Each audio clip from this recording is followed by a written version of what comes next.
Capítulo 5. La sala se encuentra en penumbras. Juancito contempla el televisor con los pies recogidos y apoyados en el asiento, la espalda encorvada y los ojos atentos al conejo que acaba de saltar el obstáculo para continuar la carrera, mientras una turbamulta furiosa le grita improperios en tanto lanza piedras en un vano intento por capturar a aquel facineroso que los esquilma día a día con sus robos. Juancito simpatiza con el conejo Bugs, a pesar de que es un personaje malvado. En la cocina, Sara fregaba las vasijas utilizadas en la comida, desprendiendo rastros de arroz, eliminando la grasa en el agua espumosa, sacudiendo sin preocuparse porque las gotas de líquido se desparramaran encima de los azulejos y sobre los mosaicos. Tomó la olla de presión y al observarla, no pudo evitar acordarse del mayor de sus hijos. Las carnes sobrantes navegaban en la salsa, espesa y aromática, y Raulito quién sabe qué habría comido hoy, huevos o una sopa simplemente, pensó angustiada. En el acto halló un consuelo. Josefina trabajaba en la bodega y no podían pasar hambre. Abrió la llave del agua y su mente comenzó a divagar, culpando a la dependienta de todos los contratiempos que le estaban ocurriendo, desde la fuga de Raulito de la escuela hasta de los dolores en el bajo vientre. Sorprendida, cierra la llave. Ya el fregadero estaba rebosante y el agua caía al piso. Casi a la medianoche todavía Juan Emilio estará en el patio conversando con Raziel. Como otras veces, sentado en los balances de hierro fabricados en el taller con materiales sobrantes, ambos disfrutarán del frescor del ambiente, abanicado por los árboles y arbustos del jardín interior. Juan Emilio dejará vagar la vista, serio y ensimismado, hasta chocar contra la alta tapia rematada con vidrios que protegen las frutas en época de cosecha de quienes merodean por los alrededores. A él estas conversaciones con Raziel siempre le han servido para aislarse y descansar de su constante afán de acción como acostumbra en el taller donde trabaja. Allá los minutos le corren presurosos entre martillazos contra el metal, el olor a gasolina, las chanzas de sus compañeros de trabajo y sus gritos desde una esquina a otra de las naves atestadas de vehículos que ya no volverán a caminar jamás. Juancito continúa con los pies encima del sillón, atento ahora a los torpes movimientos de unos muñecos desproporcionados. No presta en realidad atención a los conflictos entre la mazorca de maíz y la calabaza, ni a la discusión que sostiene contra ellas una especie de tonel al que llaman papá Castrinca. La pantalla se oscurece y vuelve a brillantarse creando un efecto intermitente de luz excesiva y sombras sin que el niño se incomode. Él solo atiende los desplazamientos de los muñecos de un lado hacia otro del jardín, donde crecen hojas incapaces de moverse con el viento que al parecer tampoco existe en aquel mundo encerrado dentro del televisor. Sara colocó uno a uno los vasos en el interior de un mueble adosado contra la pared, apenas sacudiéndolos ligeramente y al terminar, fue hasta la puerta de comunicación entre el comedor y la sala de estar. Esta caminata la realizó concentrada en el dolor del costado izquierdo y las molestias en la zona del estómago. Desde la fuga de Raulito con Josefina aquellos malestares no la abandonaban, aunque no estaba segura si los originaban las preocupaciones por la pérdida del cariño del hijo mayor o estaban latentes dentro de su cuerpo y guardaban relación con otros males padecidos en épocas anteriores, cuando los riñones le funcionaban mal y la sometieron a una operación. «Baja ese televisor», le ordenó Sara al hijo, en realidad incómoda contra sus dolencias. Juan Emilio en ocasiones evocará frente a Raziel años anteriores, aunque durante la mayor parte del tiempo de su visita saboreará la bebida del vaso permitiendo que su amigo hable sin interrumpirle, porque le agrada escuchar cómo es capaz de presentar en forma de reportaje hechos tan triviales como haberse conocido ellos dos en La Habana, a pesar de vivir desde toda una vida en este pueblo tan pequeño. Fue necesario que los dos anduviesen en busca no solo de los adelantos de la medicina sino además, de trato humano y solidario, para que poco a poco empezara a sedimentar entre ellos una amistad franca que llevaba ya muchos años de establecida. Raziel hablará largo rato sobre los parásitos estomacales que han convertido su vida en un tormento. Le resulta imposible disfrutar de bebidas alcohólicas y comidas con excesiva cantidad de grasa. Si echaba a un lado ese régimen ascético, picando chucherías y otras pequeñeces alimenticias, un líquido viscoso comenzaba a llenarle la boca mezclándose con la saliva, el estómago saltaba en intermitencias y presa de una inquietud imposible de vencer, quedaba durante unas cuantas horas envuelto en dudas y aprensiones, temeroso de padecer una enfermedad maligna. En ciertas oportunidades, lograba calmar la sensación de traer dentro 100 caballos desbocados, para lo cual se llevaba ambas manos al estómago, oprimía varias veces la zona del vientre con las yemas de los dedos y si lograba vomitar un líquido azul ceniciento y de olor nauseabundo, comenzaba a invadirlo poco a poco una quietud bienhechora. En estos casos, bastaba beber un vaso de agua fresca para convertirse de nuevo en el Raziel habitual de otros momentos, acostumbrado a la búsqueda de señales secretas en las palabras de la gente, a preguntarse el porqué de cada enigma que le planteaba el universo y a reír complacido de sus propias agudezas contra las actitudes egoístas de las personas. Ahora el ambiente marino cubre la superficie de la pequeña pantalla del televisor. El Vaupre se enfila recto hacia un invisible enemigo que se adivina porque los tripulantes lo comentan regocijados. El del parche oscuro en el ojo y la pata de palo grita improperios ordenando altanero a los demás ocupar sus puestos. Desde un lugar indefinido, tal vez lo alto del mástil, un hombre advierte con voz enronquecida la posición del barco enemigo. Las miradas de los hombres, torvas y amenazantes, inquietan a Juancito quien se acurruca en el sillón como si esa acción los resguardara de los asesinos listos ya para el abordaje. La madre concluyó el secado del piso y detuvo el canturreo de una tonada indefinida. Luego de exprimir la frazada de trapear arrastró desganada el cubo con un agua mugrosa y mientras la arrojaba en una zanja cementada, miró hacia el final del patio donde Juan Emilio y Raziel conversaban animados y de vez en cuando reían a carcajadas. Volvió a entrar. Indecisa, no sabía si acompañar al niño frente al televisor o sentarse a la máquina de coser. El calor le resultaba sofocante. Si al menos Hortensia, la esposa de Raziel, hubiese venido a contar sus mentiras entreveradas con el orgullo de saberse una profesional respetada por todos en el pueblo, pensó, esta noche hubiera resultado menos aburrida. Juan Emilio y Raziel hablarán de la juventud que se les ha ido. Estamos perdidos, opinará en tono pesimista Juan Emilio luego de beber el vaso de un solo trago.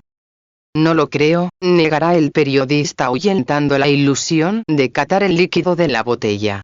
En aquel patio silencioso siempre lo embarga un sosiego que jamás ha logrado en su propia casa, donde aparecen con frecuencia los cuñados, escandalosos, bebedores contumaces y ajenos a cualquier norma que les exija silencio. La refriega verbal es para ellos la única manera de dirimir discordias por poco importantes que puedan ser. También descansa aquí de la agitada vida en la redacción del periódico, las frecuentes reuniones entre los corresponsales y el director para precisar el tipo de noticias requeridas, y las confrontaciones con el jefe de redacción quien pretende y logra en la mayor parte de las veces modificar el estilo agresivo de Raziel al escribir entrevistas y reportajes. Cada época es distinta a la anterior, concluirá luego de una pausa interminable en la que habrá pensado su amasijo de ideas, tiempo durante el cual Juan Emilio habrá aprovechado para vaciar en el vaso todo el ron de la botella. Lo dices porque tu edad te mantiene más cercano a la época actual, dirá Juan Emilio no muy seguro de su afirmación. Cuando en el televisor comenzaron a verse las imágenes una y otra vez repetidas de trabajadores agrícolas, deportistas, mecánicos, oradores y planos simultáneos de unos y otros reiterativos hasta el cansancio, Juancito se puso de pie y el televisor continuó funcionando sin que nadie le prestase atención al noticiero. Sara pedaleará en la máquina de coser atenta al trabajo y solo cuando suponga que el espacio de las noticias está terminando se animará a trasladarse hacia la sala. Juan Emilio en realidad tiene la intención de provocar a Raziel, de obligarlo a que le revele todo lo que sabe sobre Raulito. Porque si de algo está seguro es de que su amigo le oculta alguna verdad dolorosa sobre el mayor de sus hijos, pero desea conocerla aunque después comience a renegar del tiempo y el dinero dedicado a la atención del muchacho con los mejores médicos de la capital. Luego recordará indignado las colectas mensuales organizadas por sus compañeros que suplían las faltas de salario y con las que pagaban el hospedaje del hotel, las comidas y la transportación en taxis por toda La Habana. Colectas humillantes para él, porque considera que quien vive de la caridad pública no merece ser tenido como un hombre libre. Sin embargo, no era capaz de negarse a las colectas. Prevalecía el amor por encima de la soberbia. Su hijo significaba una riqueza inconmensurable, la tranquilidad de sus noches vacías, un arma contra el aburrimiento. El hijo que de pequeño le había servido de juguete en la cuna y al ir creciendo apoyaba los pequeños pies en el estómago suyo, persiguiendo con sus saltos el objetivo ilusorio de alcanzar el cielo. Me traicionó por una puta, vuelve a hablar el padre, al borde de la borrachera. Te equivocas, lo contradice Raziel. Ahora ha intentado un nuevo salto, el del hombre en busca de su primera experiencia sexual. La madre ocupará el mismo sillón donde estuvo sentado Juancito momentos antes, sin escuchar su protesta de que no encuentra sábanas limpias. Toda la atención de la mujer quedará concentrada en las lágrimas de la jovencita vestida con elegancia y la música triste que en ocasiones subirá de tono acallando la voz del marido de la jovencita, el único que habla, que desde el inicio de la novela ha dicho tener todo el derecho a gobernar aquella casa a sus antojos porque toda la fortuna es suya. Bastante magnánimo ha sido al permitirle al padre de la esposa que extraiga del banco el dinero de la dote aportada al matrimonio, con el propósito de saldar las deudas contraídas por el viejo en los salones de juego. Juancito al fin encontró las sábanas y pronto su respiración fue acompasada, rítmica, como si estuviera soñando que el conejo Bux continuaba robándoles las zanahorias a los campesinos. Juan Emilio no puede aceptar aquella hipótesis que coloca las apetencias sexuales por encima del hombre, desligándolo de otras relaciones importantes. Por ejemplo, pregunta el periodista. Juan Emilio levanta la cabeza y luego de beber estudia unos segundos el rostro de Raziel. La pregunta ha sido formulada en un tono de duda o de indecisión, no logra definirlo. Piensa en el verdadero rostro de su amigo, no en el que utiliza para enfrentarse a sus entrevistados, el que emplea durante los actos públicos, las conversaciones con sus compañeros del periódico y el que tiene reservado para los momentos difíciles, por ejemplo, si la esposa llegara a sorprenderlo traicionándola con alguna de sus compañeras de trabajo o el director lo viese en horas laborables en algún sitio alejado de la zona donde debía encontrarse realizando la entrevista de turno. Porque de algo se encuentra convencido Juan Emilio, su amigo no tiene opiniones diferentes a las suyas. La amistad, contesta al fin Juan Emilio luego de colocar el vaso en el piso. No ha sido su intención excederse en la bebida y sin embargo, le parece que la cara de Raziel está muy lejana y sus herramientas de trabajar en el taller se encuentran navegando en el vacío. Sara ya estará cansada de historias sentimentales, de llantos y discusiones por hechos que no entiende muy bien. Porque esos obreros que aparecerán trabajando sin descansar en un taller fabricado de cartón, exigiéndole al administrador que les garantice determinados materiales para cumplir la tarea, una tarea muy importante que jamás llegará a declararse de manera explícita, no serán los obreros que ella habrá concebido en su mente gracias a las historias del esposo sobre el taller donde trabaja. Entonces, luego de levantarse semidormida del sillón, arrastrará los pies contra los mosaicos y dejará la sala a oscuras por completo para irse a dormir. Estás juzgando desde tu edad, argumenta el periodista. Juan Emilio le responde que solo juzga desde sus recuerdos más luminosos, por ejemplo, el encuentro con una mujer que había conocido por mediación de un mulato vestido con amplios pantalones de drill. Corrían entonces los años de su juventud y tenía valor para desafiar cualquier convencionalismo, incluso el riesgo de contraer una enfermedad de transmisión sexual que en aquellos tiempos avergonzaba a los hombres y mujeres. Ella, la puta de los ojos verdes y el pelo rubio, los recibió en una habitación perfumada de un hotel para gente que se arriesgaba a este tipo de encuentros. Desde que la vio, desde el preciso instante en que se detuvo en el umbral de la puerta, quedó ilusionado con el porte de Rena y la sensualidad que emanaba de todo su cuerpo. Comprendió de inmediato que se enamoraría irremediablemente de ella. «Apaga la luz», le dijo ella con un tono de voz que parecía el de una muchacha quinceañera, núbil e inexperta. Él obedeció, temeroso de que la joven se arrepintiera de atenderlo. Durante los breves segundos en que observó de pie frente a la cama cómo se despojaba del vestido, fue para él un ascenso al paraíso donde la gloria era aquella mujer de aureola nada santa que él estaba dispuesto a apartar del camino de la perdición. Pensaba en esos términos cuando la muchacha le volvió a ordenar: «El dinero mío se entrega por adelantado. Ponlo encima de la mesa de noche». Sara empezó a caer en los abismos del sueño. Para ella no existían ya preocupaciones como encender el fogón o limpiar el piso. Tampoco el mayor de los hijos quedaba dentro de su vida. Se volteó con calma y poco a poco la respiración comenzó a ser más calmada.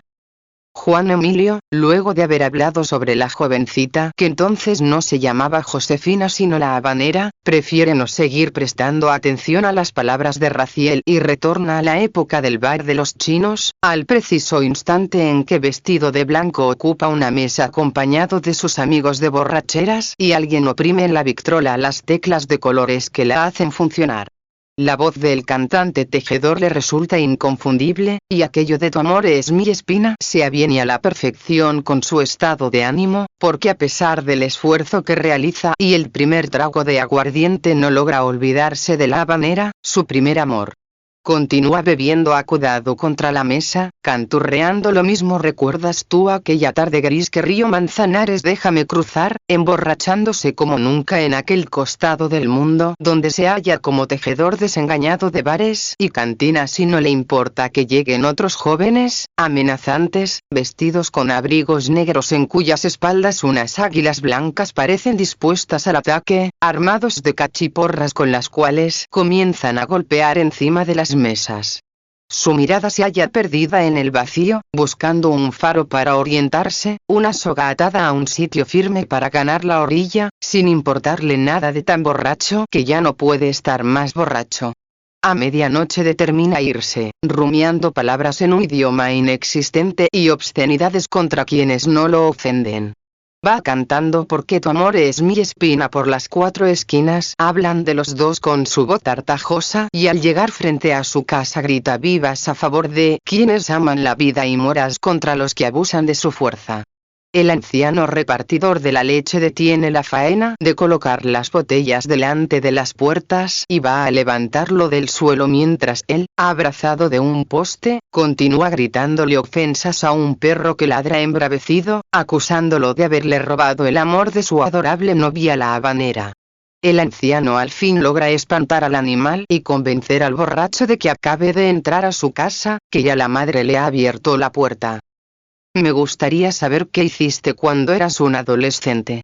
¿Acaso jamás cometiste una locura propia de esa edad?», lo aguijona Raziel.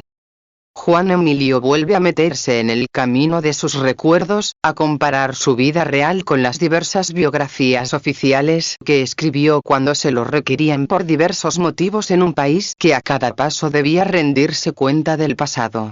En tales biografías siempre mencionaba aquello de la venta de tamales y que había aprendido a leer en una pequeña escuela, en realidad la sala de una vivienda de unas solteronas, por el módico precio de $1 mensual. También confesaba que estuvo trabajando en una tienda de ropas por un salario pequeño pero que le posibilitaba vestir con elegancia porque el dueño les vendía a sus empleados a precio del costo, aunque casi siempre tachaba esto último, pues en algunas biografías era preferible no hablar del pasado en términos encomiásticos. Raziel empezó a ponerse de pie sin esperar la respuesta de su amigo. Comenzaba así, ambos ya lo sabían, una despedida que les consumirá un tiempo considerable. Hablarán de diversos temas y al final, se referirían a la enfermedad del periodista cuando éste lo provocara con la intención de oír sus argumentos contra el especialista que años antes había diagnosticado un mal crónico e incurable en el estómago de Juan Emilio. Padrejón, esa es tu enfermedad, asegurará Juan Emilio pasada la medianoche, cuando hayan recorrido el pasillo de la casa y desde el portal escuchen en sordina los tenues ronquidos de Sara y los exagerados de Juancito. Un santero como Cundoñe Palengo es el único que puede curarme, dirá Raziel como siempre que llegan a este momento, recordando la eterna hipótesis de su amigo. Tal dolencia se cura sobando el estómago durante 3 viernes continuos, aunque era importante elegir un sobador del sexo masculino con dedos gruesos. Juan Emilio fingirá incomodarse, argumentando que el sobado es un método curativo tan reconocido como la acupuntura. Raziel responderá con ironías que sus palabras le recuerdan las cábalas de los pirincas, habitantes de las Islas Matiches ubicadas en el continente africano. Según el periodista, se trata de individuos con 3 manos y 20 dedos en cada una, cuya estatura no rebasa los 50 centímetros. Tales seres consideran creador del universo a Ulogledodnum, el dios de las aguas, nacido el tercer día del tercer mes del tercer año, por lo que cualquier misterio debe asociarse con el número 3. Por ejemplo, dirá Raziel, si deseas conocer la fecha de tu muerte, deberás multiplicar la cifra correspondiente al día de tu nacimiento por 3 y sumar a ese resultado 3 veces el último número del año en que hayas nacido. Después de esto Raziel dará la espalda y Juan Emilio quedará con la respuesta en la boca, con deseos de gritarle que los pirincas lo tienen sin cuidado, pero lo cierto es que Cundoñe Palengo le había sobado el padrejón durante 3 viernes continuos y ahora puede beber ron en las cantidades que se le antoje. En realidad, el periodista ya está perdiéndose en la noche, mientras Juan Emilio permanece en el patio, solitario, pensando en el hijo mayor que en este preciso instante quizás estará encima de Josefina.